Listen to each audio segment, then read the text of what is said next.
Halftime Pizza and FightSaga.com proudly present WAWR Week Radio with 5-decade fight trainer James Gogue. Guys, welcome. Happy Sunday to everybody.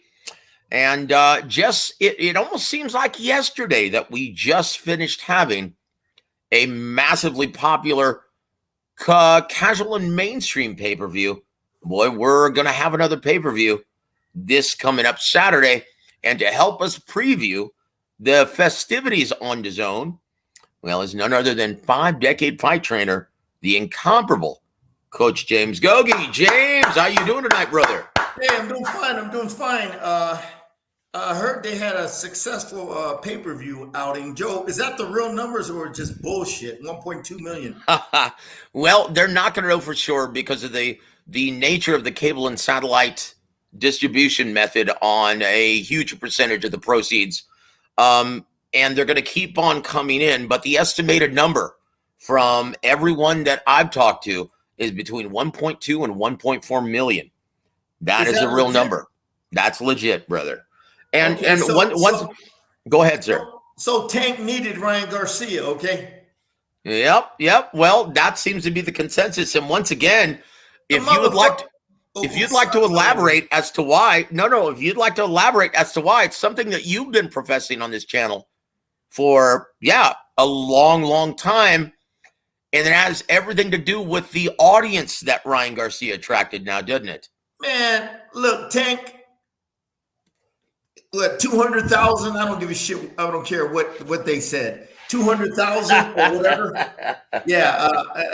He wasn't doing nothing. Okay, I mean, not great numbers. All of a sudden, he brings in a guy like Ryan Garcia. Now it's 1.2, over 1.2 million. Okay, now I always said you need a good dance partner to make a pay-per-view a huge success. And this was the first over 1 million buys since Golovkin fought Canelo. I think the second time around.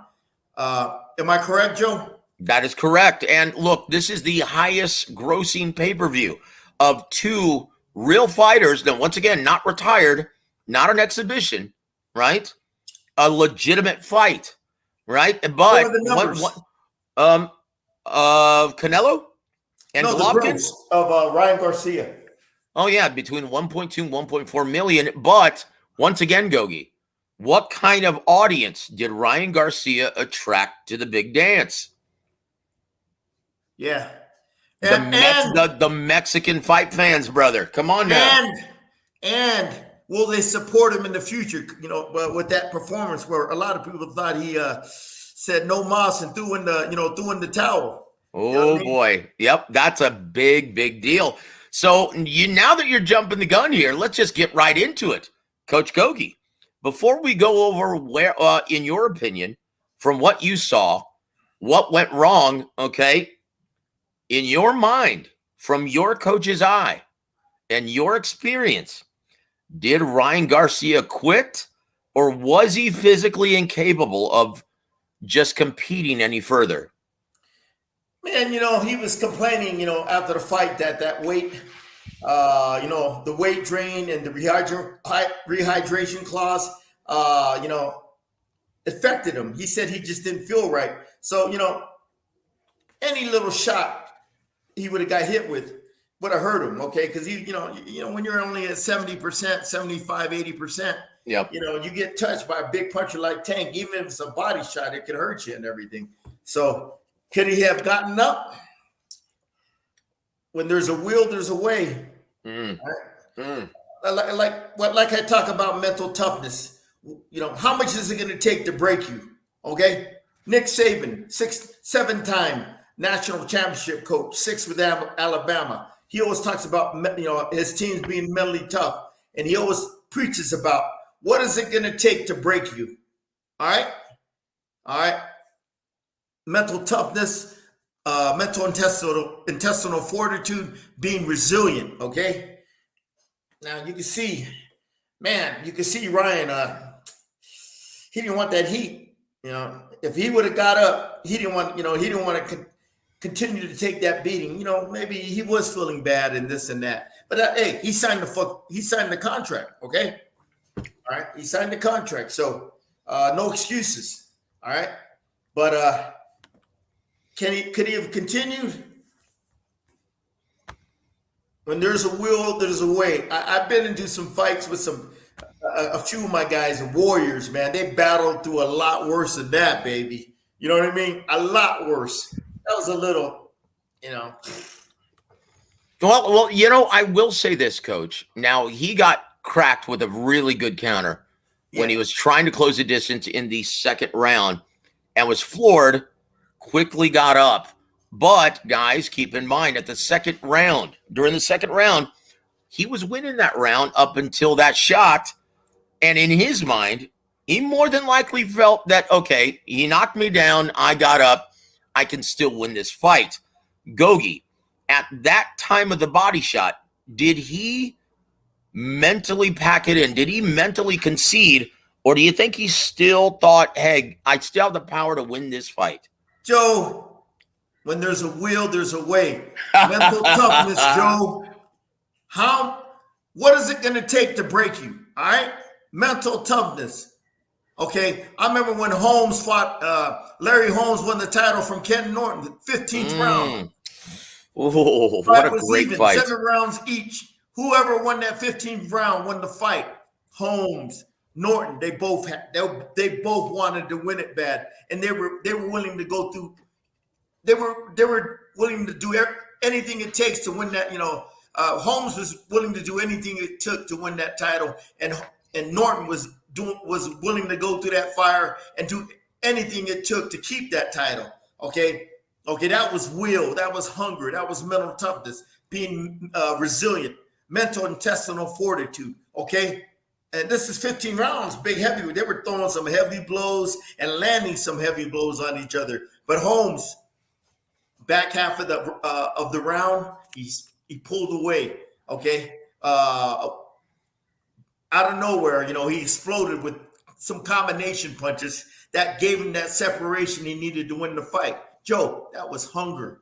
Okay, that was I want to win. Okay, I'm not gonna lose. Okay. Okay, yep. That's mental toughness, Joe. What is it going to take to break you? Okay, Holmes, Norton that night, it would have took a lot to break them guys. Okay, now Ryan Garcia, he got hit with that little bitch slap body shot. Okay, and he pulled over. He said, "Okay, I did enough." I did enough to show myself, and we'll call it a day and live the fight another day. Me personally, Joe, I'm being upfront. Okay, I've seen a lot worse. I've had guys that go through the fire a lot worse than that guy did. Man, I remember when Gaddy got hit by that left hook to the liver many times by Mickey Ward that first fight. Oh boy, that 9th round was legendary. Yeah. Arturo Gaddy, and I tell you this. Joe. Yes, Gaddy, sir. Never in his mind did he think about quitting. Okay. He was hurt, but he endured. Okay. He persevered. That's called mental intestinal fortitude. Okay. Being resilient, being a resilient competitor. Okay. High degree of mental toughness. Like I said, what is it going to take to break you? Like Nick Saban used to profess. The term Nick Saban used to use when he defined mental toughness. He used to tell his teams, how mentally tough are you? What is it going to take to break you? Well, Gaddy, it didn't break him. You know what I mean? No. Rather, the comparison to Gaddy Ward is a little stretchy, like it's a little far reach. And I would never, ever use that characterization for Ryan Garcia. Instead, well, the one that comes to mind is his promoter. And once again, Oscar De La Hoya was tough, but when faced with adversity, seeing Bernard Hopkins, well, make the adjustments, slowly but surely putting his promoter in checkmate, the Golden Boy, well, seemed to have that same response when floored with a body shot. Yeah, but, he knew, man, hey, this Bernard Hopkins too big and too strong, man. And them punches were hurting him, man. You know what I mean? That's my point. I think Ryan came to that same conclusion when he was down on one knee. Once again, look at the expression Look, of Joe, Ryan Garcia. Oscar, I could give him a pass because of all the other great fights he gave us. That is true. And the mental That is toughness true. and the resiliency he showed, the resilient competitor he was. This guy he never been in a fight. Soon as I remember, I always say this, Joe. These young kids nowadays, you don't know what you got until they start tasting a little bit of fire in the fight. When they start experiencing the tough moments in a fight, you don't know what these fucking young bitches got nowadays. Shit, they're not like the fighters in the past where you knew you could depend on them to overcome any adversity in the ring. Okay, nowadays, man, when adversity strikes, the white flag, you know what I mean? But anyway, no, it ain't the white flag. It's their white little panties, their pink panties. They're waving it. Well, I will say this. You echo the sentiment, and I knew you were going to say this, Coach. And I hadn't talked to you for a week. Well, because it's something that couldn't be avoided, waiting for my voice to heal. And dare I say, it's going to be a long time before I enjoy my favorite snack, gummy bears, for a while. And G Funky knows what I'm referring to. But I will say this, though. Upon speaking with Coach Bullet, Rolly Romero's coach, Mr. Cromwell Gordon, he echoed the exact same sentiment. He said this quote, man, 100% he quit. And he said, you know what? These fighters nowadays, they make too much money. They talk themselves into a fight, but they don't want the actual fight. He said what's missing nowadays from these bitches is the intangibles, heart, toughness, will to win, will to walk through fire, doing whatever it takes to get that W. They just don't want it bad enough anymore. That's what's missing from this generation of fighters. Would you agree, sir? Yeah, I've been saying that for years, Joe. Yep, you sure have. You know me a long time. I've been saying that for years, man. All of a sudden, after 2010, the mental toughness and the resiliency of the fighters started slowly sinking like the Titanic. That's what I noticed, okay? Before, we never had that problem. A fighter quitting in the ring or a fighter not willing to fight through adversity in the ring, adverse circumstances. Come on, man. That's, to me, that was a given, okay? Yeah, you're absolutely right. That's what made No Moss such an anomaly back in the day. Yeah, that was but that was a big deal. Now it seems commonplace, doesn't it? Joe, the fighters, that's part of the fighters championship, the mystique of boxing, okay, is the fighter's ability to fight through adversity, through the adverse circumstances in a fight, okay, to overcome. Okay, that's why you have. That's why Rocky was made. Okay, the Rocky movies were so successful. That's it. Yeah, fiction. It was fiction, but that's it. It was what do you call it? It's a character. It was a characterization of what boxing is and everything, man. Well, it used to be, man. Look, Joe. I've been in some tough fights, man, with my fighters in the 4s, the 6, the 8-round stage, the 10 rounds, championship level stage. The amateur stage. I've been in some tough fights, and you know what I mean? And I expect them to be a resilient competitor, okay? The will to win has got to be greater than the skill to win. And me, I'm just going, man, I don't want to criticize the kid too much. But like I said before the show, Joe, he did nothing to prepare himself for a fight like this with a guy like Tank, okay? Robert Diaz padded his record with a bunch of softies where he never had to, test his mettle coming up with tough fights, okay? To get that, to develop that mindset, okay? That mentality, okay? Being physically tough and resilient when a tough fight comes, you know how to behave and handle yourself. But he never had that. If you watched every single one of Ryan Garcia's fights, they were so mismatched, handpicked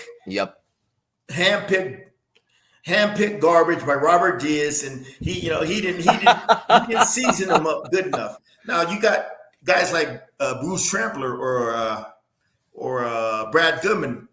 Yeah, they wouldn't have let that happen. Floyd Mayweather, Floyd, when he was coming up, Shit, man. Look who he beat.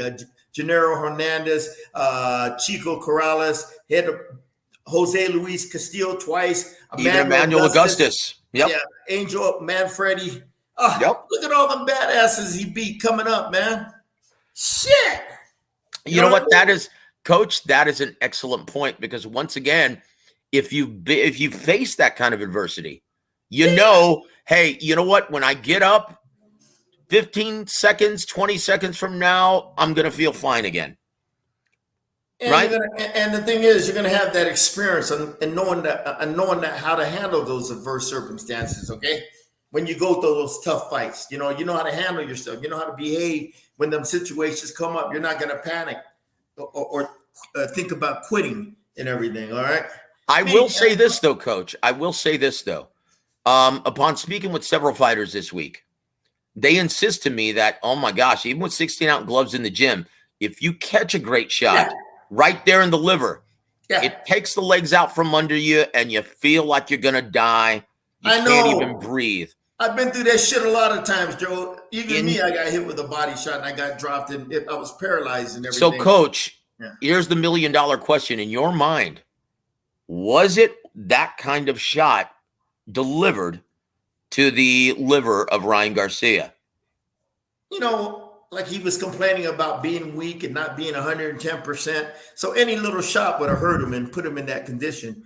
But, you know, when you're making millions of dollars, man, you expect him to show some adversity. You expect him to overcome adversity, okay?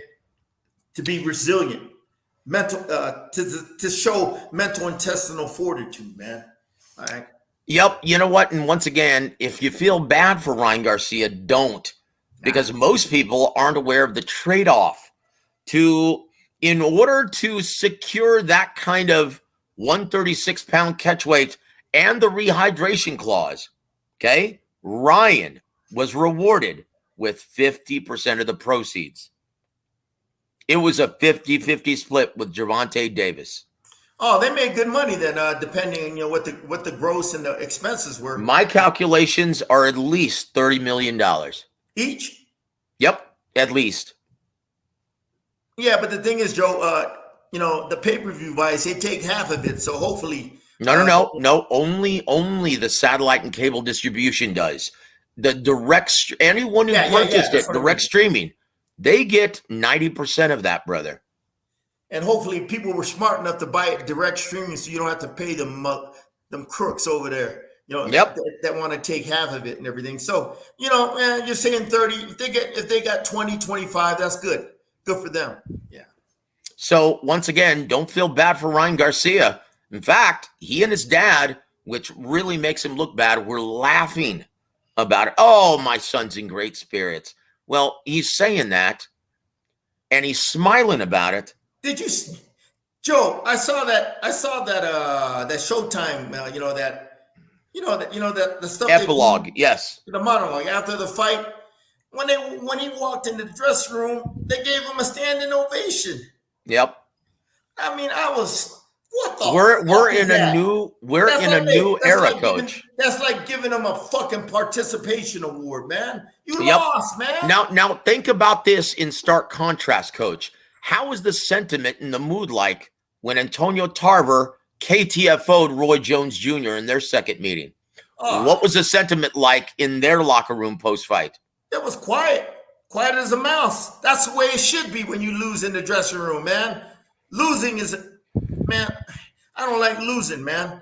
And if we lose, because we lost a better fighter, I still got that sour taste in my mouth, okay? As soon as he walked in there, and he got a standing ovation from everybody. And Conor McGregor walked in there, was sucking his ass and kissing up to him. Man, that's someone who knows from experience and has seemed to he's seemingly grown accustomed to losing, Conor McGregor. So yeah, he should know. Look, that to me, they're saying losing is acceptable, man. It's not acceptable, man. Well, I tell you what, that seems to be the sentiment, right? Here's the million-dollar question now, Gogue.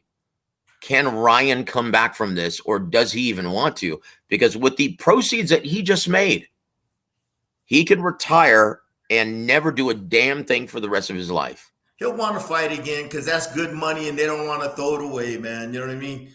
They're not just going to walk away from this sport. That's too good of money. You know what I mean? But will he be a pay-per-view star? You know, if his next fight goes on pay-per-view, will people buy it?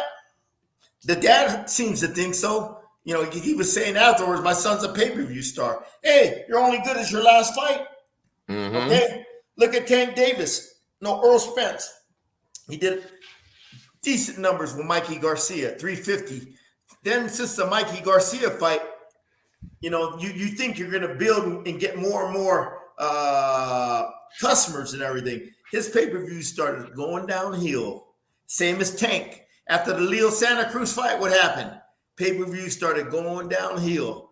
Just because you're a hit in one fight, okay, like his son was, doesn't mean you're going to be a hit in your next fight, okay? Especially if you ain't got a good dance partner, okay? That is correct, especially when you have legend of the sport saying, yes, 100% he quit. I'm never, like in the immortal words of Julio Cesar Chavez, he said, you know what? I don't ever want to see Ryan Garcia ever again. I'm not interested. He quit. Mike Tyson said, 100%, he quit. He might as well just retire. Well, they know. You know, them guys were real fighters back in the days, all right? They know, all right?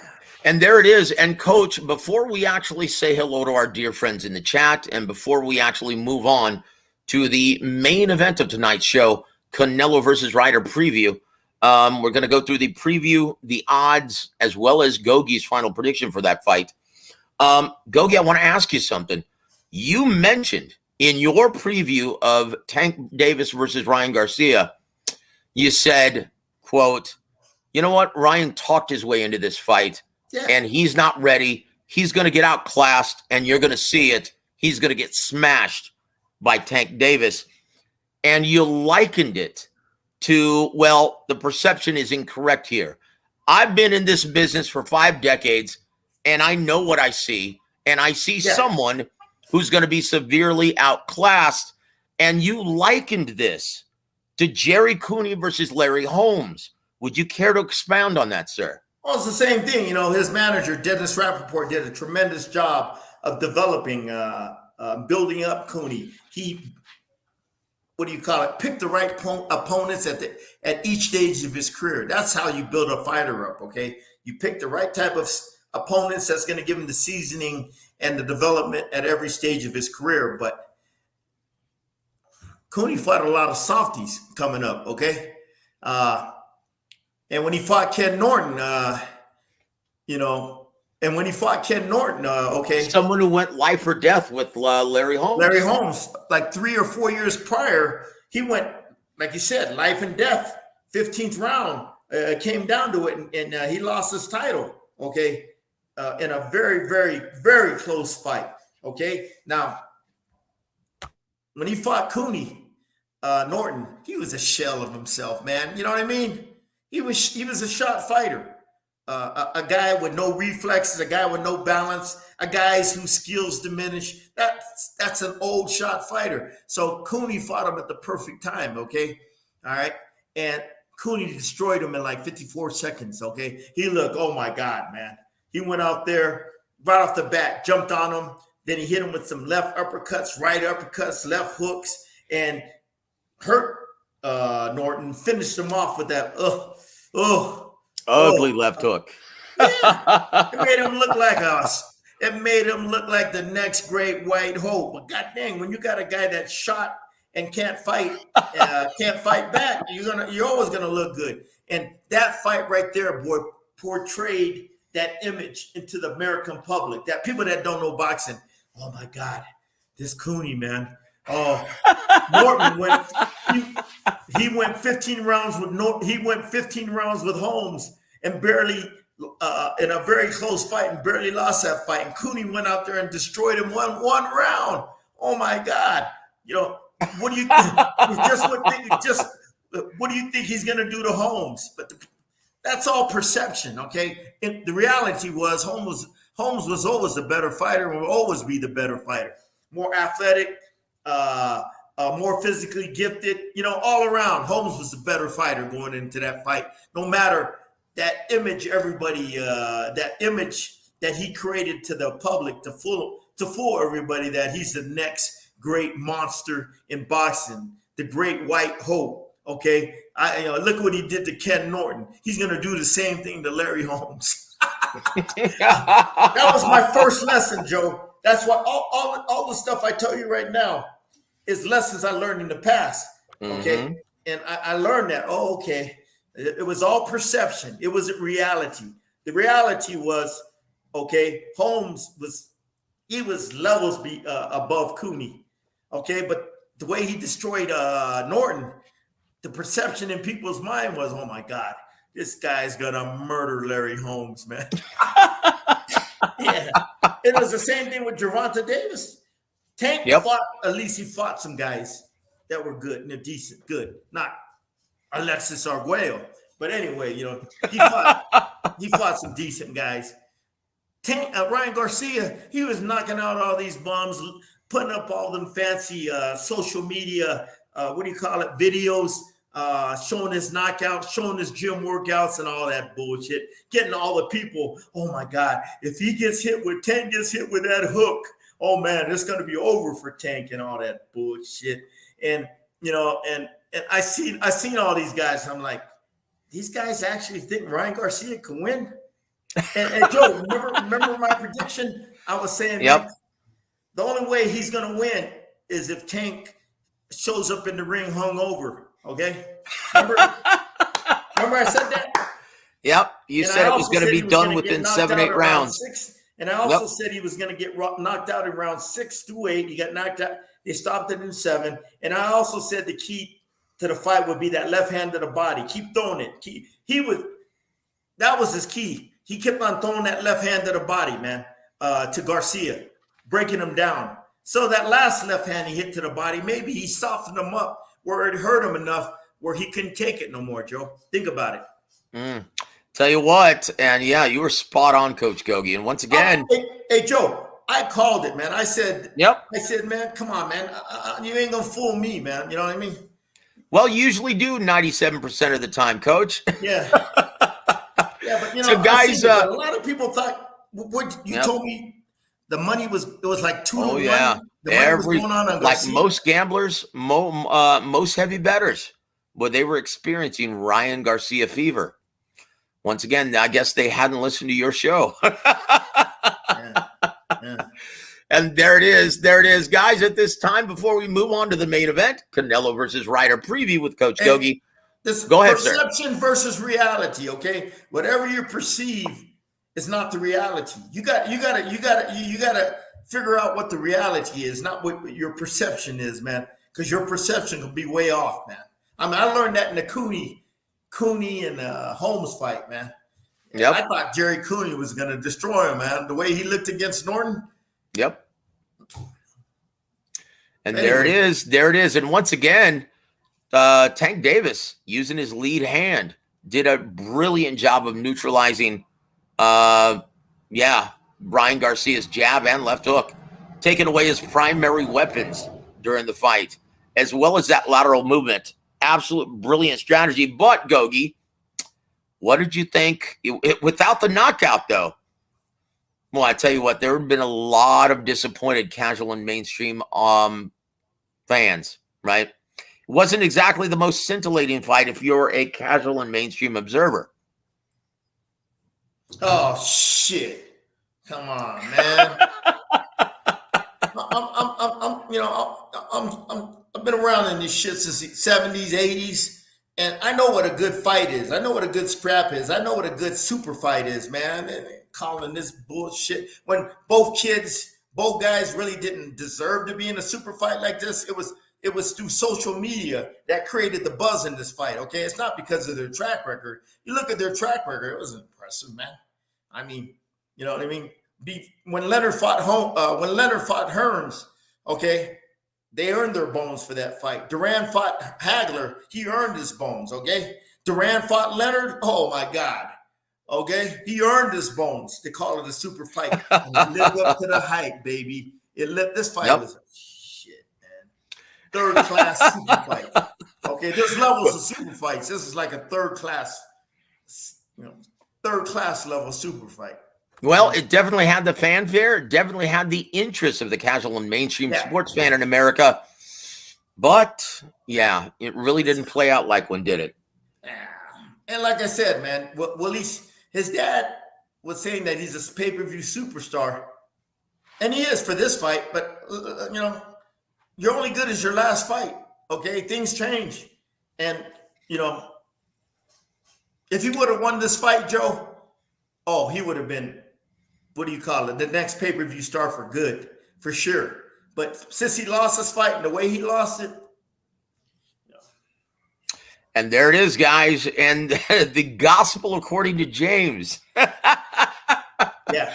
Hey, guys, I tell you what, let's move forward now. Greeting our very dear friends in the chat. Want to give a big shout out to my brother, G Funky Boxing. Thank you for being here for the coach, my friend. And I will say this, guys. If you want to see a real ass whooping, that even is more devastating than the Tank Davis, Ryan Garcia debacle. Well, go check out his page. He just gave an ass stomping to some chump who actually, tried to convince everyone that Glovegate, Tyson Fury cheated. Go check out G Funky Boxing. He put this dude to shame. Great job, G Funky. Thank you for fighting the good fight, my friend. And if you haven't already, please go subscribe to my brother. Also want to give a shout out to my brother, Round One, who's a subscriber to G Funky's channel. Thank you for being over here and supporting the coach on Sunday. Also want to give a big shout out to my brother, Jesus M. Saludos to you, brother. Thank you for always supporting the coach, my friend.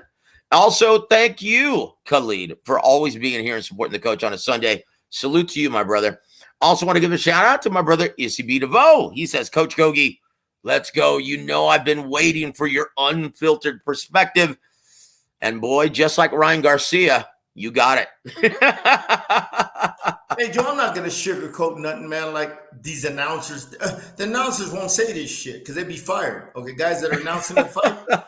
Yeah, just like Paulie Malignaggi was for telling it like it is after the Tyson Fury. Okay?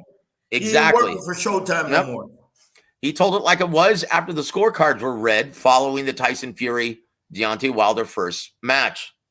Basically saying that Tyson Fury got screwed out of a unanimous decision. And there it is. Want to give a big shout out to my brother, Juice. Salute, Mr. Aaron. Coach Gogue. What up? Salute to you, my brother. Thank you for being here.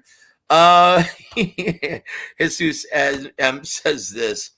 Coach, Ryan versus Tank was no rock'em sock'em like Castillo versus Corrales. For Ryan not to get up from that body shot. Look, Jesus, this fight was a level above any Jake Paul fight. Okay, that's the type of fight it was. It was a level above them guys. Right. Oh boy, I tell you what. Also want to give a shout out to my brother Sean. Thank you so much, and we appreciate you being here for the coach, my friend. It's very good to see you, and hopefully you can be on my show tomorrow, War Week Radio Chats, in which we'll talk about a lot of stuff. Right? Hopefully you can join us for that, my friend. He says, you'll have to kill me to break me. There's no quitting this Irish guy. That's it. That's it, brother. Are like that, man. Yeah. A lot of Irish fighters. Sean's a fighter. Sean's a fighter. I tell you what, and that's why we love you, brother. Want to give a big shout out to my brother, Joseph Brown from Philly.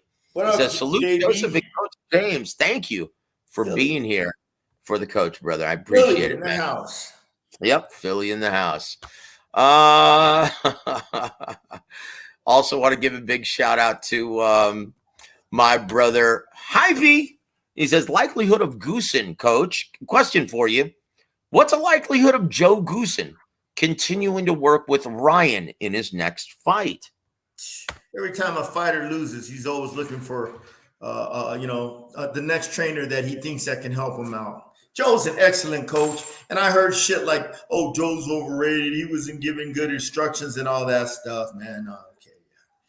Just look at Joe's track record, okay? I don't want to hear that shit. Joe's in the Hall of Fame for a reason, all right? He's an excellent coach, and sometimes it ain't the coach, okay? It's It's the horse. Yep. Right. That's it. Especially with someone, like you said, with the proven track record of a maestro like Joe Goosen. Yeah. Once again, guys, he's going to be inducted into Canelo to the International Boxing Hall of Fame in just a couple months. Yeah. So, guys, if you're in that area, please, even if you're not, guys, make a trip out to induction weekend. If you're a real fan of boxing, it's something you'll remember for the rest of your life. And that's it. Boy, old Don, he used to love induction weekend. He lived for that. He used to look forward to that every single year. He said, "As by far, if you're a fight fan, that is by far the best weekend of the year." He used to try to get me to go every year he used to try to get me to go to that. I'm like, man. Yep. I go to enough fights. I don't need to go. Well, Sean says, you know what? It wouldn't matter what Joe Goosen taught him.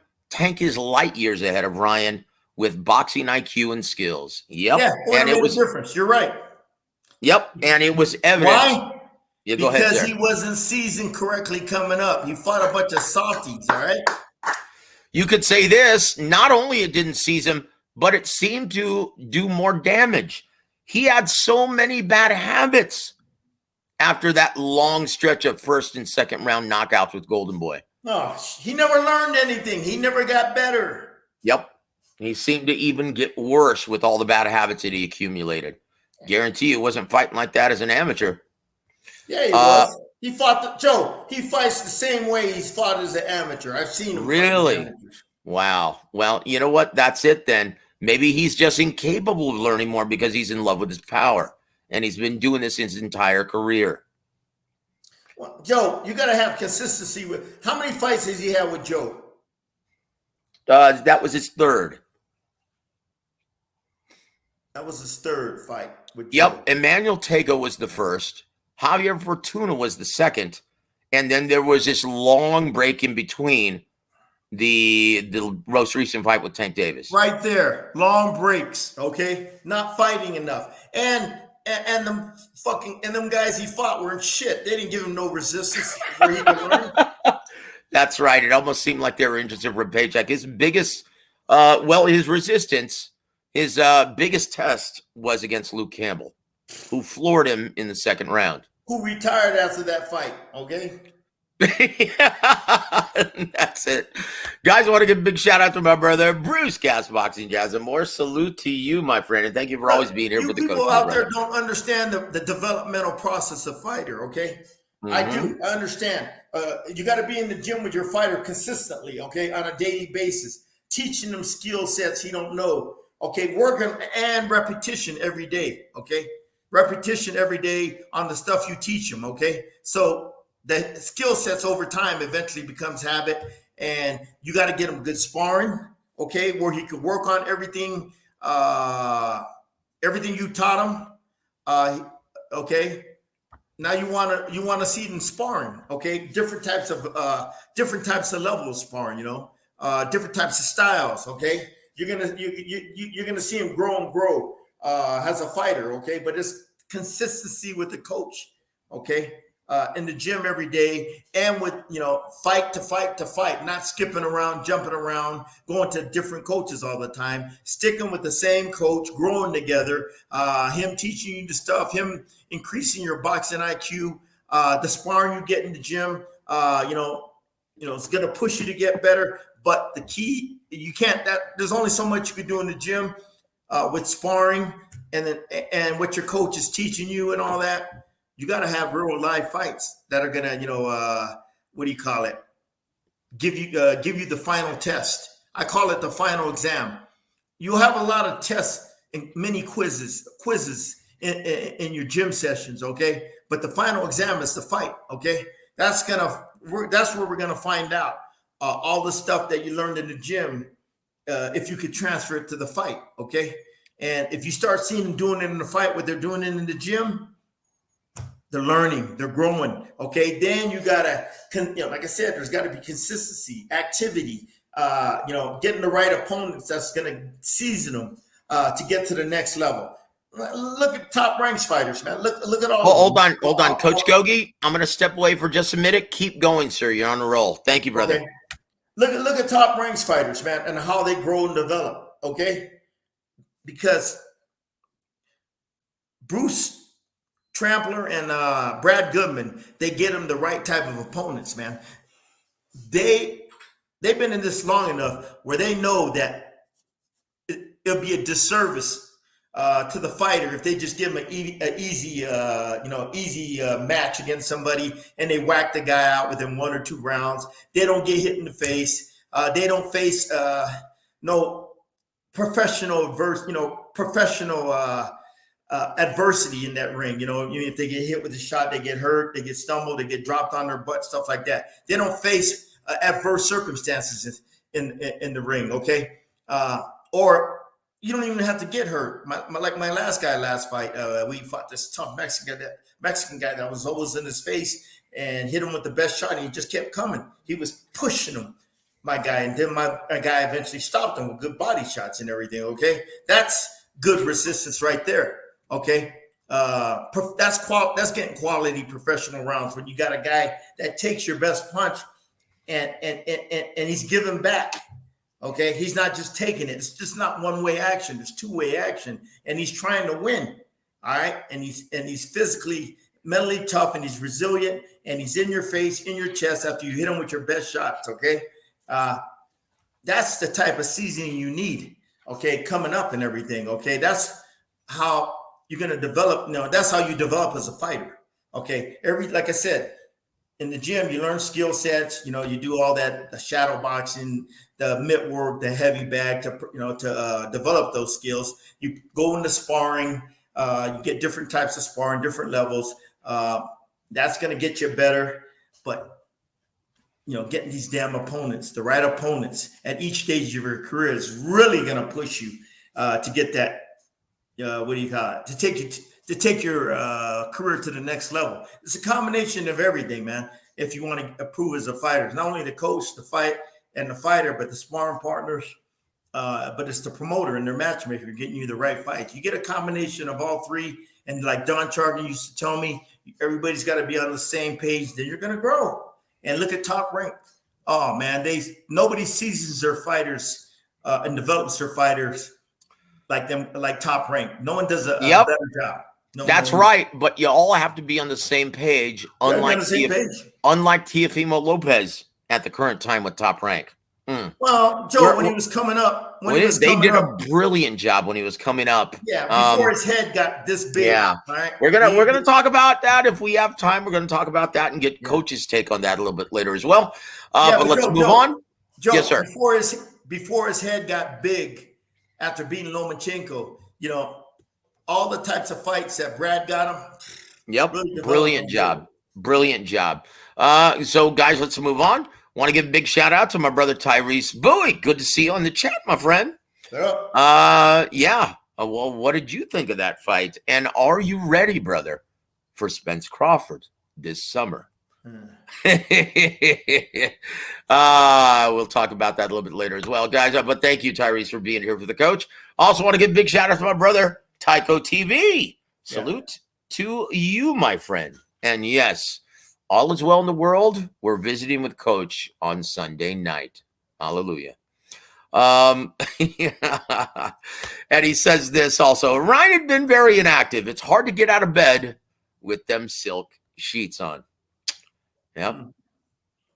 And there it is. That's gonna just about do it for our roll call here, guys. I want to thank you all for being here for the coach. And once again, in the immortal word of Jimmy Lennon Jr., fight fans, here we go. It's time for the main event of the evening. Guys, we're going to see this Saturday night on pay-per-view, Be Still My Heart, Saul Canelo Alvarez defend all of his titles against John Ryder, his WBO mandatory challenger, who, in the immortal words of Ronnie Shields, has all but had that distinction for about 2 seconds. And then all of a sudden, he jumps the ladder in front of Dave Benavidez, as well as Dave Morrell Jr. So, guys, let's rattle off the tail of the tape. Excuse me, for the challenger, John Ryder, the gorilla from the UK. He's going to come to the ring at age 34. Wow. He fights out of the southpaw stance until he squares up in front of his opponents. He's going to come to the ring at 5'9". He's going to fight behind a 72-inch reach from London, England. He comes into the ring with a fine record of 32 wins, 5 losses, 18 big wins coming by way of knockout. Coach Gogue, what are the pros and cons of John the Gorilla Ryder? He's a veteran fighter, tough kid, but he's limited. Okay, he's not very athletically gifted, but he's tough. He don't mind mixing it up. It's a southpaw. Okay, so, but as far as terms of talent and ability, Canelo's, you know what I mean? He's levels above this guy. But this kid is game. He fought Callum Smith in a fight. It was a good competitive fight. A lot of people thought Callum Smith lost. And his last fight, he beat, I shot Daniel Jacobs, on a majority decision, which was a close fight in the first half. Then the back half of the fight, he pulled ahead and everything. But he's a veteran fighter. Well, technically, Coach, he beat undefeated Zach Parker to get here, but Zach Parker retired after the third round of action. The name, guys, was Jacobs and Callum Smith, former world champion, not that Zach, whatever that guy's name is. Zach Parker, and he won by way of split decision over Danny Jacobs. Yeah, so that, plus, Canelo was doing his homecoming over here in, over in Guadalajara. But, man, like I said, Canelo he's levels above this guy. And then, Ryder, they're going to be fighting in Guadalajara at high altitude, like Denver, mile high, over 5,000 feet. And it's a different type of high altitude. It's one with humidity. Because we spar there. We go there to train and spar.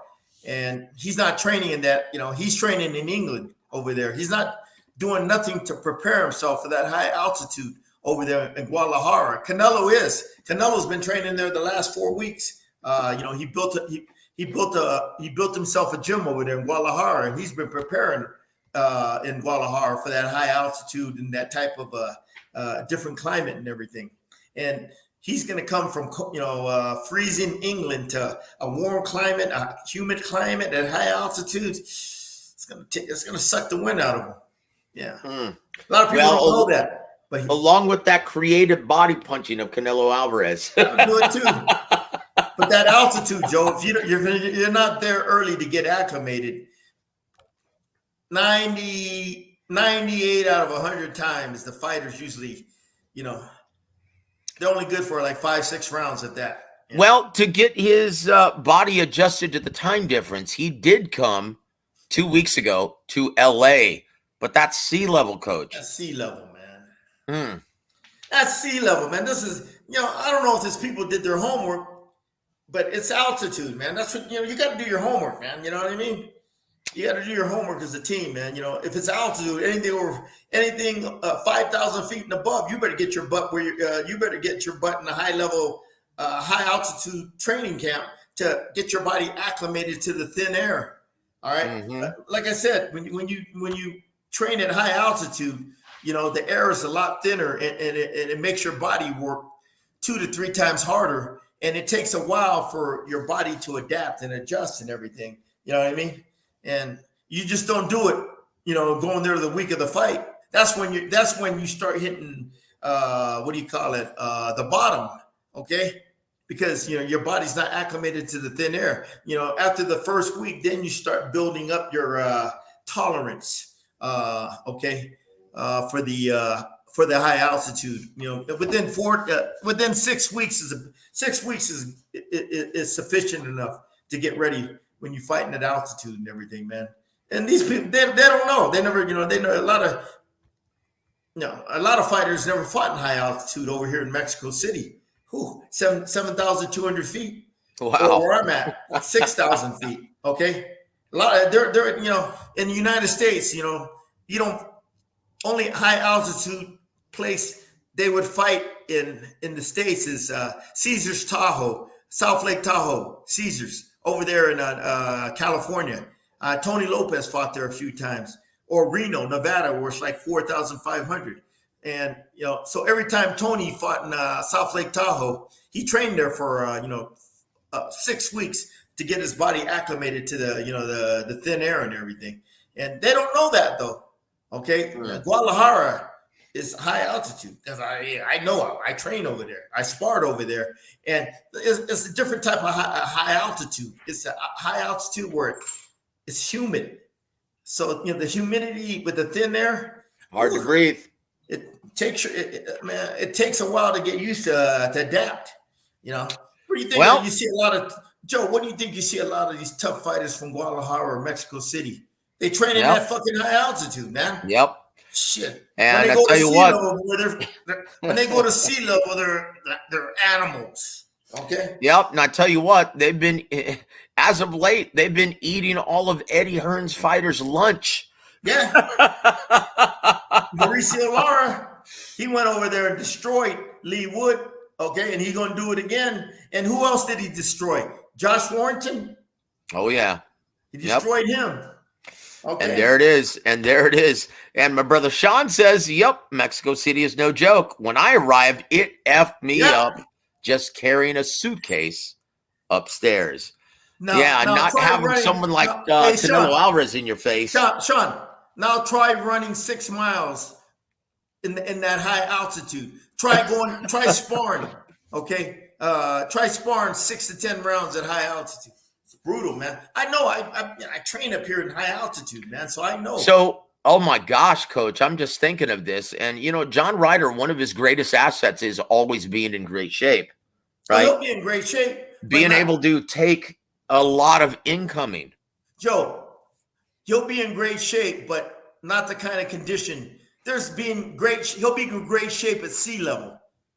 All right. There's a difference in being in great shape at sea level and being in great shape at high altitude.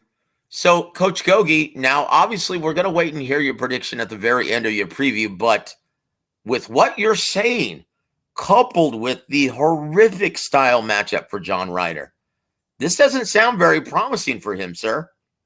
What do you think they picked him for an opponent? And with that said, guys, let's go over the tail of the tape for the current kingpin of the super middleweight division at 168, and that is Saul Canelo Alvarez. Guys, he's going to come to the ring at age 32. I can't believe that, Coach. Can you believe he's 32 years old now? Yeah, man. Time goes by. Time flies, brother. He fights out of the orthodox stance. He stands 5'8" tall in the center of the ring with platform shoes on, sure. He fights behind a 70.5-inch reach from Guadalajara, Jalisco, Mexico.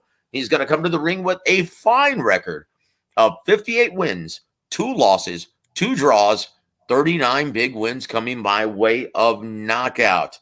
Coach Gogue, what are the pros and cons of Canelo Saul Alvarez? Oh, shit. Sal was a superstar. He's the face of boxing, not Tank Davis. All right.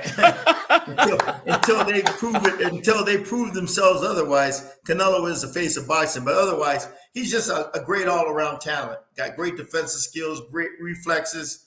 He has the ability to make you miss, little short, subtle head movement. Can punch both hands. Okay. Creative combination puncher. Okay. All right. He mixes up his combinations beautifully to the head, body, head, hit you from all angles. Okay. Throws every punch in the book and he'll hit you at all angles. He's fought all the, he's fought all the baddest dudes out there, man. Okay. That's why he is the face of boxing. Okay. All around, skill, talent, marketability. Yeah, man. He's the man in boxing right now. And, but he can punch though. Canelo, You take, besides his great reflexes, is the great defensive skills, is great creative combination punching. He's an excellent puncher. Oh yeah. Look what he did to Callum Smith. Okay. He's gonna do that to John Ryder times 10. Oh geez. Right. Yeah. Oh boy. Yeah, I tell you what, man. John Ryder, he is a tough customer, guys. And yeah, he is tough. Once again, he's always in great shape, but Chingao, this is the worst possible style matchup that he could be in, Coach. Well, guess what? He's getting the payday, man. I mean, he's probably getting the biggest payday of his career. Shit, it don't matter. Hey, you take him, man. And he's earned it too. He's been a pro. He's 34. He's been a pro damn near a long time. He's been with Eddie his whole time as a pro. So yeah, man. Eddie, this is probably his golden parachute. More than likely, guys, at his age, look for him to retire shortly after this fight is completed. But because you take these things for granted, Coach, would you care to elaborate though as to why this is a terrible style matchup for John Ryder? Levels of talent, ability. Canelo's probably 3 levels above him. Okay. And he's a counter puncher by trade, Coach Gogue. Joe, it's the levels of talent and ability, okay? Mm-hmm. And his opposition he fought, okay? It's a terrible matchup for Ryder, but who gives a shit, man? He can't protect him. He's gonna get paid. Good for him. He'll make money. Oh, I tell you what, though, I feel bad for Ryder. And once again, as soon as the fight's over, I'm sure he's gonna be relieved and gonna be celebrating because he just made a huge payday, career high payday in the Canelo sweepstakes. But guys, John Ryder, he's accustomed to letting his hands go, throwing in combination, and oh my gosh, for a guy who's a prolific sharpshooting counterpuncher with the best reflexes in boxing, he's going to carve John Ryder up like a Thanksgiving turkey, guys. And I'm not exaggerating, am I, Coach? Nah. There's a reason why Canelo selected this guy, okay? For his hometown. It's going to make Canelo look damn good. It's going to remind everyone. It's going to remind everyone why Canelo was largely viewed as the pound-for-pound king before the Demetri Bivol fight, right? Yeah. You gotta bring that perception back, like I said. So, Coach Gogue, Sean says this, and once again, he's a very knowledgeable fighter. He says, yeah, I do spar, Coach. Sparring here took me a few weeks to adjust. Is that Mexico City? Yep, sure is. Yeah. Hey, Sean, where are you from? Ireland? Yeah, he's originally from Ireland. That's low altitude. So when you go from sea level to 7,200 feet, that's a big jump. Yeah. Indeed. And Brother Khalid says, facts, Gogue, Tank is still not the face of boxing. Nah. Well, especially, Coach, when you consider this, and no one's really talking about this. I'm working on an article right now. More than likely, he's not going to be able to capitalize, at least for the rest of the year, on his newfound celebrity. Right? He's got a date with destiny in a court of law. More than likely, he's going to see some jail time. So he's not going to be able to capitalize for the rest of the year. And he's not going to be back until 2024, more than likely. How much time do you think they're going to give him, Joe? Oh, geez. I'd be very surprised if it was anything less than 90 to 120 days. Yeah, that's 3 months. He'll be out, as long as he keeps himself in shape in prison. You know what I mean? Well, we'll see. Once again, we'll see if he's going to want to get back in the ring right away. We'll see if he's going to be prepared to. But nonetheless, guys, he's going to have to do a lot of soul searching. And once again, the real face of boxing, don't get into any more damn trouble, brother. Don't get into any more trouble. They got to learn. That's what jail's for, Joe. It teaches, they have to learn the hard way. All right. That's what it takes. Yep. Khalid, his prediction is, KO between rounds 6 and 9. Sean even picks the shot. He says, counter uppercut by Canelo, same as Billy Joe Saunders. I can see that as well. Accurate. And he goes, well, you know what? People hate Coach, but Yeah. Canelo is still one of the best all-round boxers in the game today. Yes, I agree. And there it is. There it is. Good company, guys. So, Coach, would you like to know the odds, or would you like to take a guess of what the odds are for this main event on DAZN pay-per-view? Coach, this is on pay-per-view, brother. Is it 20-1? Pretty close. According to our book, on some sites it is. According to our favorite book of choice, BetMGM out of Vegas, Canelo Alvarez is the healthy betting favorite at minus 1,600, or a 16-1 betting favorite. John Ryder, well, currently sitting at a plus 800, or an 8-1 betting underdog. Do you agree with those odds, Coach? Yeah, I thought Canelo would be a 20-1 favorite. But anyway. So you think they're being a little they're trying to encourage people to bet, is what it is. It doesn't matter. 16-1, 20-1. He's still gonna get his ass whooped. Okay. And there it is, brother. So, Coach Gogue, the moment of truth. What is your prediction for this Saturday night's main event on DAZN? Canelo Alvarez versus John Ryder. He's going to knock him out. What round? Between 6 and 8, maybe sooner. You know what I mean? As soon as he catches Ryder, Well, I was thinking between 6 and 8 as well, Coach. But since you brought up that very insightful point of elevation, well, maybe under 5 rounds, guys. That's why I was saying under 5, because of the elevation. It might suck the wind out of him. Within 3-4 rounds, that'd be it. Yeah. So there it is, guys. In case you're wondering of the sexy bet. Yep, there it is, guys. And once again, if you look for, let's take a look at the round group betting or the specific betting, right?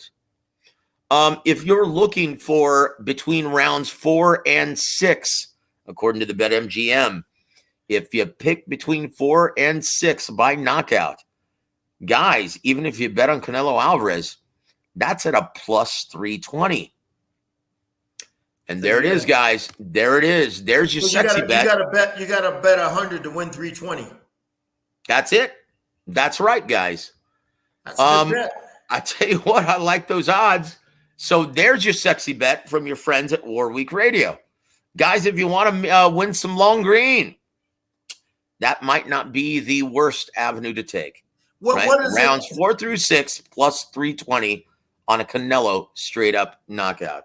Okay. And there it is. That, in my opinion, that's the one that yields the best odds for a Canelo knockout.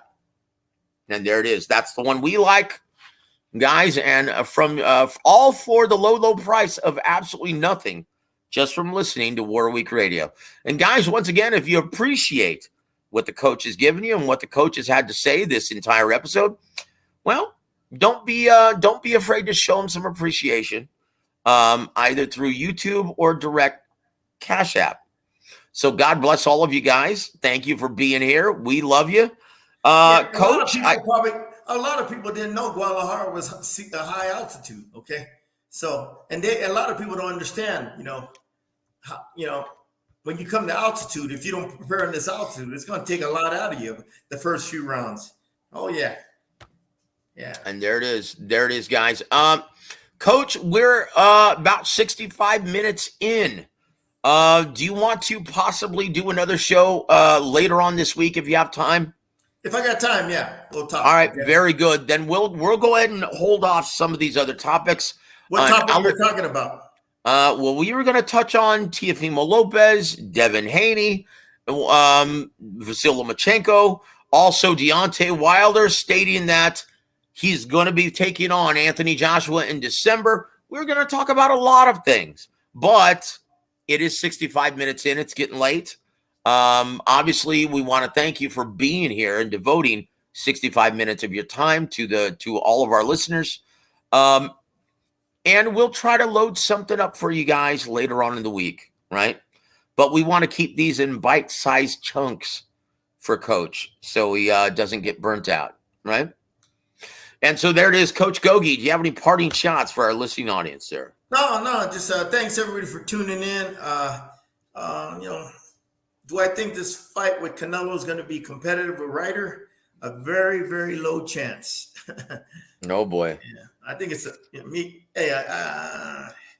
Ryder. Ryder's a tough kid. I'm not going to take anything away from him being a fighter, but it's the levels and skill and talent, which Canelo is, so far above him and everything. That's why it's going to make it, one-sided, But anyway, he'll make his biggest payday, which he earned, which he deserves, and everything. So.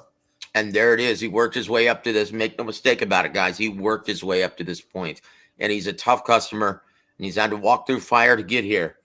Well, unfortunately, he's going to have to walk through some more to get that golden parachute of his. But I tell you what, before we leave, let's give a shout out to our brother Foncrates. Glad I caught you guys. I almost missed the show. Came in late, but thank you guys. Thank you for always being here for the coach, and it's very good to see you, my friend. In case you missed any part of it, just go and click the rewind or listen to it on demand whenever you want. It'll be here all week, brother. He also says, Ryder will make it entertaining at least. Yes, sir. Trust me, in the 4 or 5 rounds that it goes, boy, there's going to be a lot more action for casual and mainstream sports fans than 4 or 5 fights between Tank Davis and Ryan Garcia. And there it is. I want to thank you for joining us, guys. And guys, once again, in case you missed it, just any part of this show, go ahead and rewind or just listen to it on demand tomorrow morning or throughout the rest of the week. But guys, on behalf of the 5-decade fight trainer, I'm Joseph Heron. You've been listening to War Week Radio. Have a wonderful week, everybody.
Halftime Pizza and FightSaga.com proudly present WAWR Week Radio with 5-decade fight trainer James Gogue.